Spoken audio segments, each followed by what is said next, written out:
افسیوں کے نام پالوس رسول کا خط اور اس کا 5واں باب جو 33 آیات پر مشتمل ہے۔ پس عزیز فرزندوں کی طرح خدا کی مانند بنو اور محبت سے چلو جیسے مسیح نے تم سے محبت کی اور ہمارے واسطے اپنے آپ کو خوشبو کی مانند خدا کی نظر کر کے قربان کیا،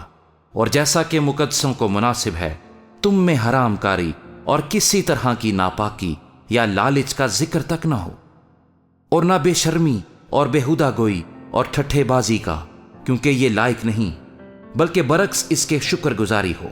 کیونکہ تم یہ خوب جانتے ہو کہ کسی حرام کار یا ناپاک یا لالچی کی جو بت پرست کے برابر ہے مسیح اور خدا کی بادشاہی میں کچھ میراث نہیں۔ کوئی تم کو بے فائدہ باتوں سے دھوکہ نہ دے، کیونکہ انہی باتوں کے سبب سے نافرمانی کے فرزندوں پر خدا کا غضب نازل ہوتا ہے۔ پس ان کے کاموں میں شریک نہ ہو، کیونکہ تم پہلے تاریکی تھے مگر اب خداوند میں نور ہو، پس نور کے فرزندوں کی طرح چلو، اس لیے کہ نور کا پھل ہر طرح کی نیکی اور راست بازی اور سچائی ہے، اور تجربے سے معلوم کرتے رہو کہ خداوند کو کیا پسند ہے، اور تاریکی کے بے پھل کاموں میں شریک نہ ہو بلکہ ان پر ملامت ہی کیا کرو، کیونکہ ان کے پوشیدہ کاموں کا ذکر بھی کرنا شرم کی بات ہے، اور جن چیزوں پر ملامت ہوتی ہے وہ سب نور سے ظاہر ہوتی ہیں، کیونکہ جو کچھ ظاہر کیا جاتا ہے وہ روشن ہو جاتا ہے۔ اس لیے وہ فرماتا ہے، اے سونے والے جاگ اور مردوں میں سے جی اٹھ، تو مسیح کا نور تجھ پر چمکے گا۔ پس غور سے دیکھو کہ کس طرح چلتے ہو، نادانوں کی طرح نہیں بلکہ داناؤں کی مانند چلو، اور وقت کو غنیمت جانو کیونکہ دن برے ہیں۔ اس سبب سے نادان نہ بنو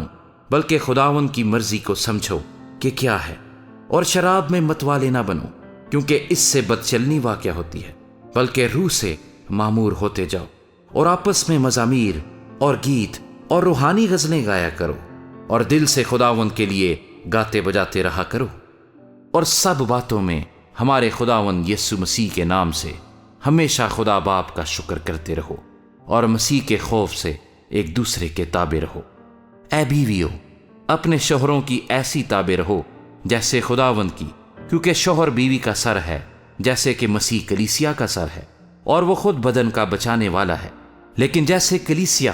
مسیح کے تابع ہے ویسے ہی بیویاں بھی ہر بات میں اپنے شوہروں کے تابع ہوں۔ اے شوہرو، اپنی بیویوں سے محبت رکھو جیسے مسیح نے بھی کلیسیا سے محبت کر کے اپنے آپ کو اس کے واسطے موت کے حوالے کر دیا،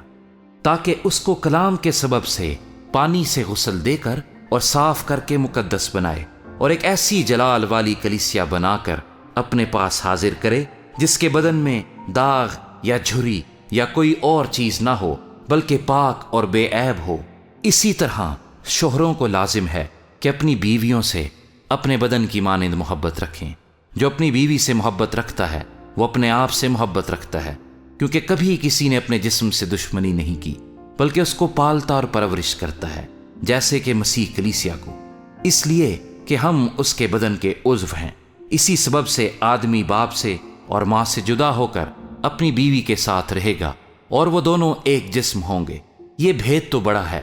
لیکن میں مسیح اور کلیسیا کی بابت کہتا ہوں۔ بہرحال تم میں سے بھی ہر ایک اپنی بیوی سے اپنی مانند محبت رکھے، اور بیوی اس بات کا خیال رکھے کہ اپنے شوہر سے ڈرتی رہے۔